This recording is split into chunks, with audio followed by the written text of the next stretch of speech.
biggest legal risk a pharmacist can face that they're probably not that aware of. Welcome everybody to another episode of That Pharmacy Blog, the place where we discuss all things to do with running a retail pharmacy and how to make it a great business.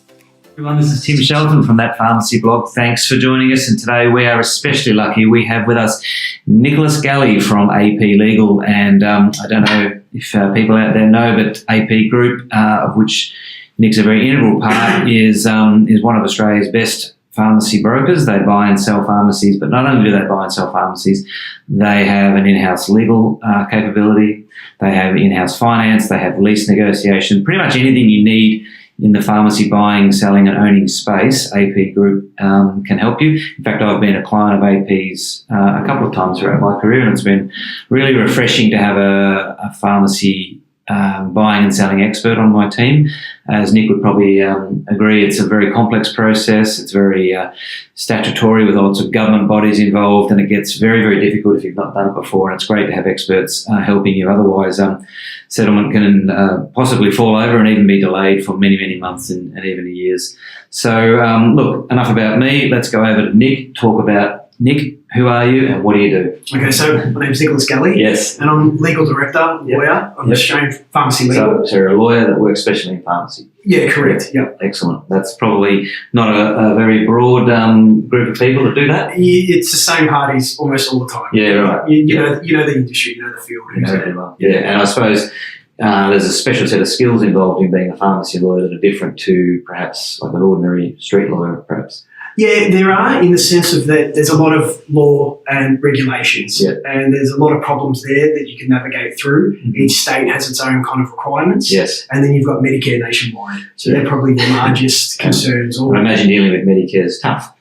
Dealing with all of them is pretty tough. Yeah, so it can be very tough. It's not just them. Yeah. It can get very difficult. Well, that was going to be one of my questions, is how does a pharmacy transaction differ to, say, a normal business transaction? And I think you've probably touched on that, and that the government bodies can add that layer of complexity. Yeah, sure. So, for example, if you're dealing with a cafe, you don't really, there's obviously local government and there's food health regulations. Correct. There's bits and pieces, but with pharmacy, the main distinguishing point is the state bodies. Yes. And as I said, Medicare nationwide. Yeah, and that's complex, and I think all you pharmacists will agree that dealing with our state bodies and then our national bodies can be quite overwhelming, even just to be registration with insurances and things like that. So when it comes to transacting a pharmacy, you can imagine it's pretty daunting. So how does a pharmacy sale or say if I wanted to buy a pharmacy or I wanted to sell my pharmacy, at the start, say if I wanted to sell my pharmacy, how would I do that, Nick? Yeah, so in a nutshell, let's say just kind of a very basic outlay, you would approach a broker and say, I'm looking to sell. Yep. And the broker would gather as much financial and relevant information as possible from you. Yep. Then they would look to list the business. Effectively, listing the business is marketing it to our client base. Yep. For example, so you've got all those people that are looking to you for pharmacies that are coming up on the market, and so when you get a listing, you'll let them know, hey, we've got this opportunity. And correct.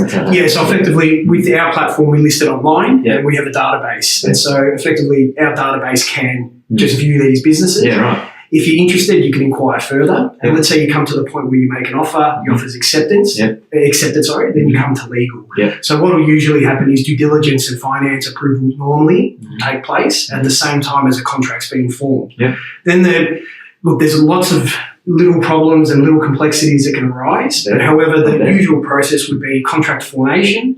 Then you deal with the landlord either by way of a transfer of lease or a new lease to the incoming tenant or purchaser, and then finally you've got your compliance with the statutory bodies or Medicare, and then that effectively concludes settlement. And you take a prospective purchaser right the way through that process. Yeah, so effectively once the offer's been accepted and I'm engaged, then that's the solicitor's role from here to get it to settlement. Okay. So without you it doesn't happen. That's right. A lot of pressure on you, mate. So that's good. So what are perhaps, I know we've been very lucky to get Nick for a few minutes of his very busy day. So without taking up too much of your time, what are some of the biggest challenges you face when you're transacting a pharmacy? What tends to happen that really gets you irritated? Yeah, so the variety of problems is endless. Yes, okay. I'm sure. So we'll say, for example, at the moment now, I think I have probably 5 matters where it's just maintaining accurate documents. Documents, right. So the pharmacist or the business What kind of maintaining. documents, yeah. So basically just anything that is pertinent to the business and that needs to either be transferred or needs to be correct for the sale to complete. Right. So for an example, I have a matter in South Australia where I've got a lease document that was registered wrong with their kind of version of the land titles office. Now, due to that error, I can't transfer the lease. So the complications that arise from this now, it's going to delay the matter. If they had have maintained accurate documents, or at least reviewed their documents at the start, or had a solicitor perhaps check them, or at least provided them early, we could have got ahead of this problem. Now we're going to have a matter delaying. Yeah, so this is going to cost money because there's obviously transactions waiting to happen, can't happen, and probably the pharmacists didn't even realise. And so they're trading, they're doing scripts, they're having a good time, they're transacting their business on a normal fashion. It only becomes an issue when you go to sell or buy. Yeah, correct. So problems with documents, for example, just specifically documents, they will normally materialise when the document's needed. Right. No one will know. And until then, it's happy days. In that particular matter, the business could have transacted for the next 10 years. It probably would have never come to light. Wow, okay. That's crazy. But given that it was quite a long lease, but it would have never come to light. But now I need to deal with the transfer. That's where we face problems, delays. And you've got to remember that someone selling is keen to exit the business. They're not selling it because they want to continue to trade. That's exactly right. So it just leads to complications, difficulties and stresses for the client. I imagine it would. And so there's lease documentation, which I know as a pharmacy owner I've often paid very scant attention to. I imagine there's Medicare documentation that needs to be correctly stored and maintained. Yeah, correct. So making sure that if there's any change to the premise numbering, which is something I've come across, making sure that your Medicare certificate is consistent, the addresses are consistent. But then from there, it can be, there's just a range of issues. There's probably lots that it sort of, and I imagine there'd be frequent flyers, like the documents that are regularly missing would appear transaction after transaction. Yeah, they do. So as I've kind of touched on here, I guess I'll continue to focus on is leasing, valid subleases, valid license agreements, making sure that these are, number one, prepared correctly at the start, and number two, that they're kept somewhere where you have access to them. So go into that a little bit more. I know we were talking off camera a little bit about how you might solve this problem. Like, what is something that a pharmacy owner could do to avoid this massive trip up when it comes time to selling their business? Well, an easy solution would just be to be diligent when the agreement is prepared. So, for example, at some stage you will have to sign whatever documentation is being prepared. Ordinarily, you get a lease put in front of you, you sign it, and then the last time you think about it. That's right. And given that a lot of it is now done electronically, there's really no excuse anymore to not be able to store that. So one of my kind of thoughts would be you have maybe a Dropbox facility. Or some type of dedicated, secure facility. Correct. Because, I store stuff on my computer all the time, but I can't find it. Yeah, that's right. Just naming folders isn't going to help. No. But just having something specific to the business whereby you just get into the habit of when a document comes through, fully executed, make sure it's fully executed, make sure it's correct, and just store it and leave it, forget about it. But then when the time comes where it's needed, you've got easy access to it. And not only that, with a Dropbox or a Gmail or a G Drive or something like that, you could then just copy your lawyer, assuming it's Nick, in on that Dropbox, and he would have immediate access to all of your pertinent documents without you even having to send them to him. Correct. And that's a great idea. The amount of time saved and the amount of effort saved, rather than having a client scramble around through their physical files with incomplete works. Going through your old Signal boxes, people try and find your lease. or just even having missing documentation. So this is a very simple solution that can save time. And so if you were able to see someone's, say we do a Dropbox, early on in the transaction, you could give them heaps of notice to say, hey, you've got a problem, you're missing something, and they could go chase it up and it wouldn't delay settlement. Yeah, correct. You can get ahead of the problem. And again, just as another very quick example, I had a Medicare certificate recently where most of the partners had exited, but the Medicare certificate wasn't updated. Oh, no. Now, that took me a very long time to solve because the certificate was missing for a very long time. Now, that delayed the transaction by months trying to solve this with Medicare. Again, a simple facility like this, at the start of the transaction, I would have seen the error. One piece of paper caused probably thousands and thousands of dollars in costs. Yeah, correct. Wow, that's insane. So, all right, there you go, guys. That's a absolutely hot tip that you've got from Nick there. Get yourselves some sort of online facility, some sort of Dropbox, some sort of G Drive, whatever you prefer to use, and be diligent in getting your appropriate documentation. And maybe later on we might go back to Nick and ask him maybe for a little checklist of things that you really should have your hands on that you can populate your Dropbox with. But we'll do that another time. So I wanted to ask you, can you think of any like story or a battle or a particular instance in your pharmacy legal career that has really sort of taught you things that perhaps you didn't know beforehand? Everyone's learning, and what are some of the things that happened that maybe taught you something that you didn't think you were going to get taught? Yeah, sure. So this is very early on. Yeah. I think it was my first matter in Queensland. Oh, okay. Okay. Now, Are lawyers registered by state or are you national? There's a national scheme, so I can act. Yeah, right. You can act in Queensland. Yeah, correct. Like in America, I'm pretty sure they can only act per state. Oh, is that really? Yeah. Yeah. So, yeah, that's a difference between us and them, and there are many. Yeah, that's right. So, first matter in Queensland. Now, unbeknown to me, I didn't realise how much the states varied in what you need to do, in terms of statutory requirements for the purchaser obtaining their pharmacy approval. Yes. Okay, so within Queensland, I prepared the form. I thought I'd done it correctly. Yeah. Now, 2 days before settlement, it had been advised to me that the form had been improperly prepared. Oh, heck. And I didn't realise as well at the time that stamp duty was payable on the transaction. Right, because that's not the same in all states. No, correct, that's right. Oh, wow, okay, yeah. I think it may have been abolished now, but anyway, at that time. Yeah, sure. And so the lesson that I took away from that was processes, you can't just assume that you know the process. Yeah.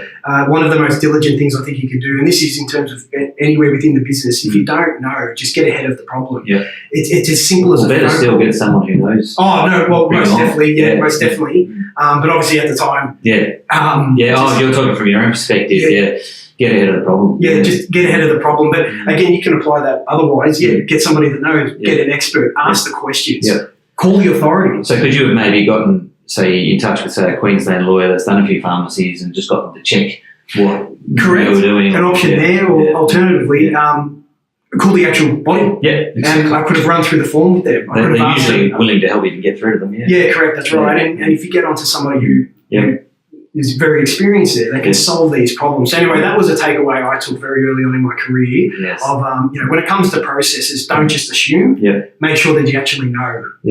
Yeah, and that, I tell you what, that's something in our industry we definitely need to subscribe to. We don't guess. You never just guess at a dose or a safety issue. You always look it up, and I think it's the same in your legal concerns. But I think my recommendation, having bought and sold numerous pharmacies, is don't try and do it yourself. Yeah, you might save a few bucks, but if you make a mistake, it will cost you thousands and thousands and thousands. So you look pretty stupid when you've saved, a little bit of fees, but to get the right advice can save you thousands. Correct. Yeah, so, really good advice. Thanks, Nick. So tell me, what is, probably a lot of pharmacists out there are, busy dispensing, looking after their risks with regards to medications and stuff. What's the biggest legal risk a pharmacist can face that they're probably not that aware of? So, again, this is a very loaded, very wide question. Yeah, cool. I will say a potential risk that I do come across is pharmacists traditionally, I've found, don't negotiate the best leases. Leases, right? Okay. So, just by and large, this seems to be they're not good negotiators. Somewhat of a trend. Yeah. Okay. Interesting. And so, one of the things I've noticed is the failure to appreciate the problems that can arise from being in arrears. Yeah. Like not paying your rent on time. Not paying your rent on time. Yeah, right. Or just accumulating such a debt in the rent or such an outstanding rent amount. Yes. The problems that can cause for your business in terms of the landlord wanting to exercise their rights moving forward. Yep. Or ultimately, at a settlement, the landlord wanting now to be paid to consent to otherwise, a transfer. so in other words, your sale can't go through. So you get yourself in a bit of hot water, you don't pay your rent on time, thinking, it's just a lease. Should be right. Sure. And then you all of a sudden you get this hot buyer wants to buy your pharmacy, and you're like, beauty, this is really good, payday. Go to the landlord's like, Well, I've got arrears that I want to pay. I've got outstanding rent that I want to pay. Yep. And now all of a sudden you may have $100,000, $200,000 bill that you didn't account for. That you didn't account for. And there may not be. Can it affect you personally? Can it go into your house and to your personal assets? Yeah, sure. Well, if you have personal guarantees under the lease whereby you guarantee the tenant doing everything they need. Which is not uncommon, is it? No, it's definitely not uncommon. Yeah. Well, where there's a a company tenant, you're more than likely going to have a personal guarantee of the directors. Which is not uncommon indeed, yeah. Correct. And so, again, that can expose you to liability outside of the business, personal liability. Yeah, so then it gets real messy because then your house is involved and things. And probably, I think that's the take home is that you sign a lease because you need it to buy your business or occupy your business. You don't really think too much about what you're doing. No, correct. And again, it's a good time to stop and gain some professional advice before you sign these documents. Do you understand what it is you're risking? That's right, and that's why that's one of the services we offer is these lease negotiations. We try to get in early or where it's time potentially for you to renegotiate your lease. We try to step in and help the client. And that can save you thousands and thousands and thousands. Correct. That's right. Wow. Okay. Well, that's been great. Now, I know you're not a pharmacist, so I can't ask you if you buy a pharmacy, but you're a lawyer. Do you enjoy law? Yeah, I do. I do enjoy law. Is it a different thing each day? Or? The thing that still amazes me is the variety of new issues that can arise. So every day can be a completely you pick up your email and you go, wow, that's something different. Correct. Keeps it entertaining, but... Very good. Well, guys, it's been absolutely a privilege to have Nick on with us today. He's an extremely busy man, so look, I think we really owe him a debt. Just sharing his experience being a pharmacy expert, and can't stress enough, if you guys need help with buying or selling a pharmacy, get in touch with a professional. I'm very happy to recommend these guys, having used them personally, and I wish you luck in your pharmacy journey. Thanks a lot.